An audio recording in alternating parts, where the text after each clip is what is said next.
معزز ناظرین، دنیا فلم کے اداکاروں کا تذکرہ ہو رہا ہو تو پاکستانی اداکارہ انجمن کے بغیر یہ موضوع تشنہ طلب رہے گا۔ اداکارہ انجمن کا شمار پنجابی فلموں کی مشہور ترین صف اول کی اداکاراؤں میں ہوتا ہے۔ انجمن نے 1980 سے 1990 کے دوران بننے والی پاکستانی فلموں میں نمایاں اداکاری کی ہے۔ انجمن کا اصلی نام انجمن شاہین اور وہ بہاولپور میں پیدا ہوئیں۔ ان کے والدین ہجرت کر کے احمد پور شرقیہ سے ملتان منتقل ہو گئے۔ بعد ازاں انجمن ملتان سے لاہور منتقل ہو گئی۔ اپنے گھرانے میں سے انجمن کے ساتھ ساتھ اس کی چھوٹی بہن گوری نے بھی فلمی میدان میں کامیابی حاصل کی۔ انجمن کا فلمی سفر کئی سالوں پر محیط ہے، جس میں کئی سال انہوں نے پاکستانی فلموں پر حکمرانی کی۔ انجمن نے اردو فلم صورت 1973 میں اپنے فلمی سفر کی شروعات کی۔ اس کے بعد اس نے اردو فلم وعدے کی زنجیر 1979 میں اداکاری کی۔ اس فلم نے کامیابی کے جھنڈے گاڑے اور انجمن فلم بینو اور فلم بنانے والوں کی توجہ حاصل کرنے میں کامیاب ہو گئیں۔ اس کے بعد انجمن نے 3 پنجابی فلموں میں کام کیا، جس میں چند وریام شیر خان میں بطور مرکزی اداکارہ جبکہ سالہ صاحب میں معاون اداکارہ کے طور پر ظاہر ہوئیں۔ یہ تینوں فلمیں ایک ہی دن نمائش کے لیے پیش ہوئیں۔ تینوں فلموں میں وجاہت اخترے کی موسیقی جبکہ 24 گانے ملکہ ترنم نور جہاں نے گائے تھے اور تینوں فلموں نے کامیابی کی تاریخ رقم کی۔ ناظرین، انجمن سلطان راہی مرکزی اداکار سمیت وجاہت اخترے موسیقار اور ملکہ ترنم میڈم نور جہاں گلوکارہ کو بھی اعزاز سے نوازا گیا۔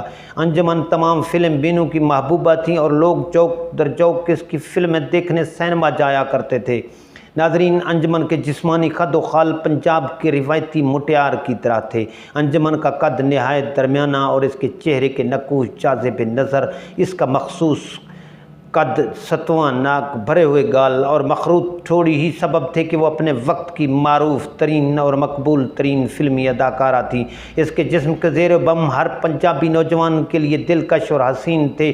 انجمن کی ابتدائی فلمیں اردو تھیں مگر بعد میں وہ پنجابی فلموں کی مقبول ترین اداکارہ بن گئی۔ انجمن کا کردار فلموں میں معصوم اور الڑ پنجابن لڑکی کا ہوتا تھا مگر بعد میں اس کا کردار جدید اور اوریانی سے بھرپور ہو گیا۔ رومانوی کردار ادا کرنے کے بعد اس نے مار دھاڑ اور لڑائی والے کردار ادا کرنے شروع کر دیے تھے۔ 1973 میں اردو فلم سے آغاز کرنے کے بعد انجمن نے 2000 میں آخری پنجابی فلم پینگا میں اداکاری کی۔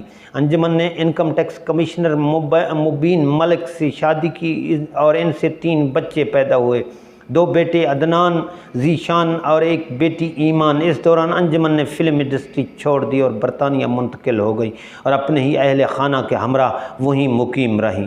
2013 میں عید کے دن ان کے شوہر مبین ملک کا قتل کر دیا گیا، جو لاہور میں اپنے عزیزوں سے ملاقات کے لیے آئے ہوئے تھے۔ انجمن نے دوسری شادی 17 جون 2019 میں وسیم لکی سے کی۔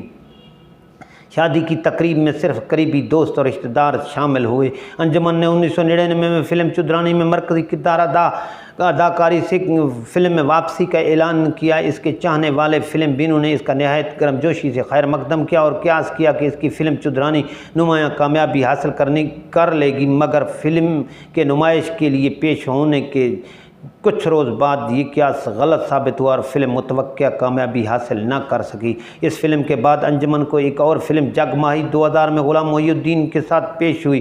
اس فلم نے تھوڑا سا متوقع کاروبار کیا، تاہم آخری ہفتوں میں اس فلم کی نمائش کے دوران بیشتر سینما ہال خالی ہی رہے۔ اس کے بعد انجمن کی ایک اور فلم پینگا نمائش کے لیے پیش ہوئی۔ اس فلم میں انجمن کے ساتھ سعود نے اداکاری کی تھی۔ فلم جو ہی سینما گھروں کی زینت بنی، فلم بینو نے چلانا شروع کر دیا۔ ماں پتر اور بڈھی گھوڑی لال لغام، کیونکہ انجمن اور سعود کی ظاہری عمر میں فرق کے علاوہ حقیقی عمروں میں قطعی مماثلت نہ تھی، یہ فلم بھی تمسخر کا نشانہ بننے کے بعد ناکام ہو گئی۔ فلمی صنعت میں یہ خبریں بھی گرم تھیں کہ انجمن کی اس کے شوہر سے ناچاکی اور اس کے گھریلو حالات اختلافات کا شکار ہیں۔ اس بنا پر بہت سے فلم تقسیم کاروں نے ہر قسم کی اس فلم کی تشہیر اور تقسیم کاری سے انکار کر دیا جس میں انجمن اداکارہ ہو، حتیٰ کہ بہت سے فلم بنانے والوں نے فلمیں ادھوری چھوڑ دیں تاکہ کسی قسم کا مزید مالی نقصان نہ ہو۔